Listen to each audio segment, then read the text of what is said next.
Again welcome back. चलिए भाई, next topic हमारा ना, सॉरी हमने कहा था पहले आप डेरिवेशन देखिए इस पे। अब मैं ऐसा नहीं करूंगा कि आपको थ्योरी बताऊं फिर डेरिवेशन फिर न्यूमेरिकल्स। अब आप एक एक पॉइंट को एक एक टॉपिक को एकदम बकायदे क्लियर करते चलिए विथ डेरिवेशन विथ न्यूमेरिकल्स, और नोट्स ऐसे ही बनाइएगा, ये बड़े काम की चीज़ है। चलिए, पहला है हमारा electric potential due to a point charge. हमने यहाँ पर ये लगा दिया, इसका मतलब डेरिवेशन है, ठीक है, स्टार का मतलब।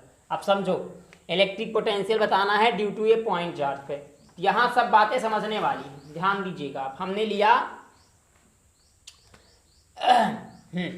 कंसीडर ए, हमने माना कि कोई पॉइंट चार्ज है ये क्यू, ठीक है, ये पॉजिटिव है, इतना ध्यान दे रहा, ये पॉजिटिव चार्ज है क्यू, क्लियर ना। या हमने इसको ओ पॉइंट मान लिया, हमने पाना पॉइंट ओ, फिर अगला पॉइंट पी, फिर इसके बाद एक पॉइंट पी है, फिर अगला पॉइंट हमने ले लिया बी, अगला ले लिया ए, और इसी को हमने इनफाइनाइट कर दिया।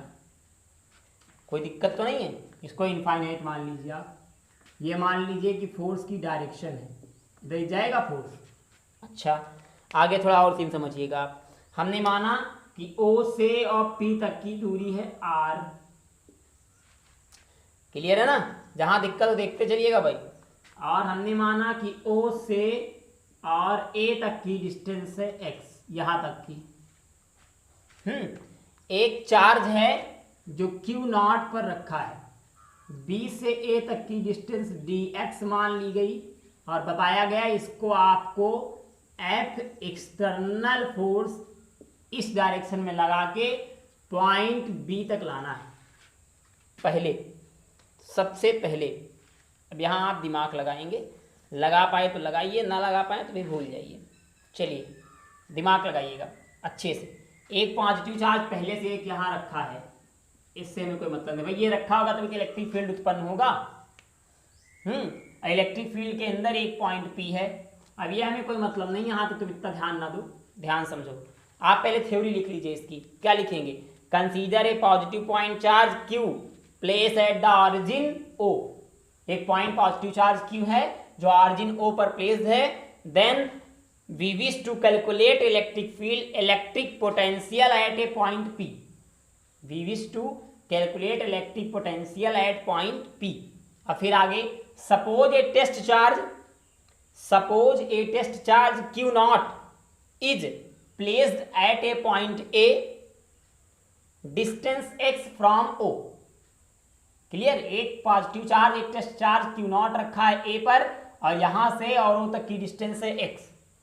अच्छा, चलिए फिर स्टार्ट करना शुरू करते हैं। आगे इसी में ले लीजिए, आप चाहें तो थोड़ा और लिख लें। Work done in moving the test charge q naught from A to B through the displacement D X. आपको इस टेस्ट चार्ज को यहां से यहां तक लाने में क्या कितना काम करना पड़ेगा, वर्क, आपको ये बात बताना। देखो क्या दिया, electric potential due to a point charge. ये पॉइंट चार्ज है और इसका इलेक्ट्रिक पोटेंशियल हमको पॉइंट पी पर बताना है। इलेक्ट्रिक पोटेंशियल मतलब क्या होता है, वर्क। अब चलो यार से समझते हैं। पहले हम देखते हैं, पहले देखो फोर्स कितना लगेगा। F इज इक्वल टू 1/4πε0, इधर लिखते हैं ताकि पूरा आ जाए ना। F is equal to 1/4πε0 into force कितना लगेगा बताइएगा, q naught upon x square. एक क्यू ये, एक क्यू नॉट ये, और पूरा डिस्टेंस एक्स स्क्वायर, यही तो लगेगा फोर्स। हाँ सर, यही लगेगा। अच्छा, हम इसे के के फॉर्म में लिख रहे हैं। अभी हम क्यू, इसको ऐसे लिख रहे हैं, के q naught upon x square, ये आप याद रखिएगा। हम थोड़ा और आगे बातचीत करते हैं, ठीक। आगे हम बात करेंगे वर्क की। वर्क स्मॉल डिस्टेंस है तो वर्क भी स्मॉल होगा, मतलब D W is equal to F into D X, ये तो होगा। एफ की वैल्यू यहाँ पुट कर दीजिए, तो d W is equal to k q naught upon x square into D x. इतना क्लियर? अच्छा, अब सेम वही काम, अरे भाई लिख जाओ, इंटीग्रेट इन बोथ साइड, दोनों तरफ आप इंटीग्रेशन कर लीजिए। इंटीग्रेट करोगे तो इसका मतलब यार, राइटिंग पर ध्यान मत दीजिएगा, जो लोग माइंडेड होते हैं उनकी राइटिंग कम अच्छी बैठती है। मजाक कर रहा हूँ क्या, सीरियस बोल रहा हूँ भाई। अच्छा इंटीग्रेट करो भैया। अच्छा अंकल जी चलो देखते हैं इंटीग्रेट करोगे वाला, तो d W is equal to k q q naught upon h square into d h. भैया डी डब्ल्यू का इंटीग्रेशन वाला डब्ल्यू हो जाएगा, इसमें जो जो काम का है निकाल लो।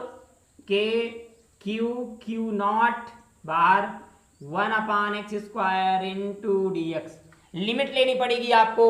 सर लिमिट का मतलब, अरे बदतमीज नालायक इडियट बेवकूफ, कुछ नहीं पता तुझको, एकदम बेकार बंदा है तू। लिमिट का मतलब मैं बता रहा हूं ना। पहले आप इतना जाने कि जो वर्क आप देख रहे हैं ये निगेटिव होगा, ये याद रखिएगा, नहीं गड़बड़ा जाएगा आगे मामला। क्यों सर ये तो आपने पहले नहीं बताया। क्यों क्यों सर क्यों?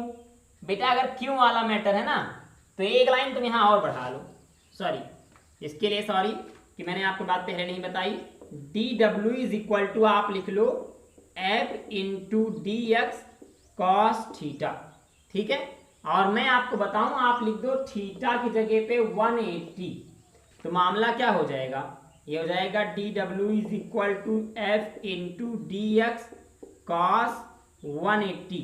और कॉस 180 की वैल्यू कितनी होती है, -1, तो ये क्या बन जाएगा D W is equal to minus F into D X. बन गया। कॉस 180 को लिया भैया, समझो फिर यहां से देखो इलेक्ट्रिक फील्ड की डायरेक्शन इधर है और हमारे फोर्स की डायरेक्शन इधर है। एक की डायरेक्शन ऐसे नहीं है, कैसे बन रहा हूं, एक की डायरेक्शन ऐसे ऐसे है, मतलब इलेक्ट्रिक फील्ड इधर जा रहा, फोर्स इधर लग रहा, तो एंगल कितना बना 180 से माइनस ले लिया, इतना बाहर आ गया। हाँ सर जी। अब देखो इनफाइनाइट से आर डिस्टेंस तक ला रहे हो ना, समझना ध्यान से। इनफाइनाइट से आर आ रहा तो लिमिट क्या बनेगी, इनफाइनाइट लिमिट बनेगी इनफाइनाइट और यहां पर आर। अब आपको पता है x² ऊपर जाएगा। हाँ सर ले चलो, जब ले चलोगे तो ये फॉर्मूला आगे बनेगा W is equal to minus k q naught integrate r infinite और x की पावर -2 इंटू डी एक्स। समझिएगा। अब हम आपको बताएं कहीं पर अगर आपको ऐसा मिले x की पावर -2 तो इसका इंटीग्रेशन समझिएगा। आगे भाई इंटीग्रेशन थोड़ा मुश्किल है, बायो वाले ध्यान देंगे, बाकी जो हमारे जैसे बच्चे हैं उनको समझ बिल्कुल नहीं आएगा। के q not integrated r infinite. देखो x की पावर -2 का जब आप इंटीग्रेशन करेंगे तो पहले इसको हटा देंगे, अभी ब्रैकेट में आ जाएगा क्योंकि dx गायब हो जाएगा ना इंटीग्रेशन के बाद। तो x की पावर -2 की जगह क्या लिखोगे, x की पावर -2 + 1 अपान -2 + 1। ऐसी कंडीशन में कभी भी किसी एलिमेंट की पावर -2 दिखे, माइनस जरूरी नहीं 2 हो, यहाँ -4 होता तब भी हम करते -4 + 1, यहाँ -5 होता तब भी हम करते -5 + 1, अपान में उसी पावर को सेम ऐसे लिख देते हैं। ये बन जाएगा W is equal to k q not, ये x की पावर -1 अपान -1, ठीक। अब माइनस जो है बाहर ले लो तो W is equal to, sorry भूले जा रहे, देखो R और इनफाइनाइट कौन लगाएगा, हमारा बप्पा। हाँ अच्छा भैया माइनस बाहर आएगा ये वाला, भाई ये ऐसे बन जाएगा ना के क्यू नॉट ब्रैकेट में माइनस और ये x की पावर -1 और ये R ये इनफाइनाइट। समझना ध्यान से, ये माइनस बाहर आएगा तो हो जाएगा W is equal two plus के क्यू नॉट और इसको लिख सकते हैं 1/x R इनफाइनाइट। भाई ये x पावर -1 है, नीचे ले आओगे तो 1/x हो जाएगा, ठीक है। अब इसी को और अच्छे से लिखोगे तो W is equal to k q not, आपको पता है ये एक दूसरे से माइनस हो जाएंगे 1/r और -1/इनफाइनाइट। इंटीग्रेशन के बाद वो वैल्यू हट जाती है ना जिसका इंटीग्रेशन होता है, फिर पावर सब चीज को ठीक ठाक कर लेती है। तो 1/इनफाइनाइट की वैल्यू कितनी होती है बेटा, सर जी 0, तो 1/r -0, तो ये बन गया W is equal to k q not और अपान r। भाई 1/r को इधर ले आओ, 0 का मतलब कुछ है ही नहीं, ये तो वर्क आया। हाँ सर जी भाई वो कुछ लाभ का, अब भाई सब बाकी है बेटा, मैं इसको हटा रहा हूँ इधर, नोट कर लीजिए आप जल्दी से। चलो फिर से समझो इसको, इसके बाद का डेरिवेशन में आगे ट्विस्ट पे ट्विस्ट है। अभी हमने एक फार्मूला आपको बताया था ना, V is equal to W/Q naught, ये W वैल्यू यहाँ पुट करो, क्या बन जाएगा, V is equal to W जगह क्या लिखोगे, K Q naught upon R, यही तो है। और एक Q नॉट यहाँ पहले से मौजूद है, Q नॉट से Q नॉट निपट जाएगा, तो V is equal to K Q upon R आ जाएगा। इसी को और अच्छे से 1 upon 4 pi epsilon naught into Q upon R भी आप लिख सकते हैं, बट किस में, वोल्ट में। दिस इज योर अभी का आंसर।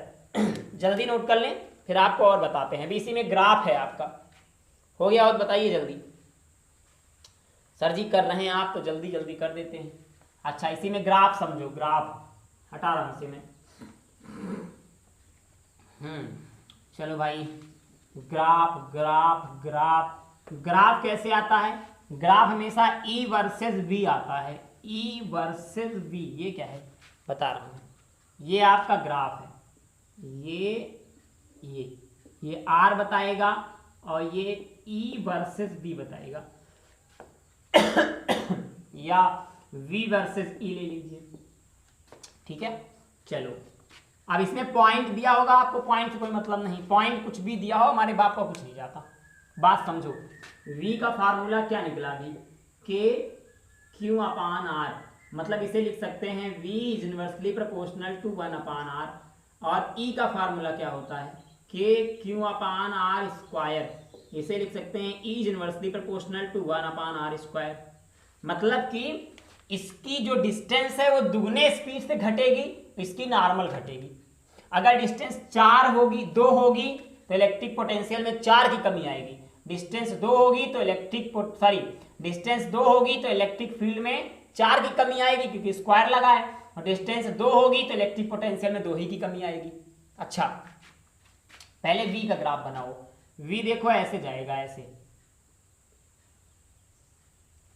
इसकी डिस्टेंस घटी, देखो समझना ध्यान से, डिस्टेंस ऑटोमेटिक इंक्रीज हुई। देखो यहां से आया ऐसे, मलिच ऐसे आया, ऐसे मुड़ गया, सर ये तो बढ़ रहा है यार, बड़ा बदतमीज रहा है यार, ऐसे आया ऐसे हो गया, देखो घटता चला गया, इनफाइनाइट तक जाएगा, इससे में कोई मतलब नहीं है। अब हम अगर इसी जगह V की बात करें, V तो और घटेगा। V कैसे घटेगा, V ऐसे आएगा, ऐसे ऐसे ऐसे ऐसे हो जाएगा, समझना। फिर बात को यहां पर देखो, V कम घटेगा, ये है V और ये है E, तो यहां पर ये पॉइंट बन गया, ये और यही ग्राफ को डिनोट कर देगा। यहीं से ऐसे ऐसे ऐसे मिला लेंगे, ऐसे ऐसे ऐसे मिला लेंगे। मान लो यहाँ होगा 2 और यहाँ होगा 4, तो बस हम अपने यहाँ लिख देंगे 2,4, ये हमारी वैल्यू हो जाएगी। क्लियर हो गया मामला। मतलब कि ग्राफ जो बनेगा, समझना फिर एक बार ध्यान से, V कम घटेगा ना, क्योंकि V में स्क्वायर नहीं है, तो V को हम लाए और घटा के इनफाइनाइट तक ले गए। लेकिन R और नीचे जाएगा, क्योंकि R में स्क्वायर है, तो R को हमने और नीचे ले लिया, दोनों जहां इंटरसेक्ट पॉइंट निकला वो इसका ग्राफ हो गया। क्लियर हो गया। अच्छा इसके बाद और क्या पढ़ना है, चलो हटाते हैं इसको। हमारा जो नेक्स्ट है बेटा, अभी डेरिवेशन ही हैं, फिर न्यूमेरिकल हैं, बहुत सारी चीजें हैं, पढ़ते रहो। इसके बाद जो आपका नेक्स्ट टॉपिक है वह electric potential due to a dipole, लेकिन अगले वीडियो में। फिर मिलते हैं। जय हिंद, जय भारत।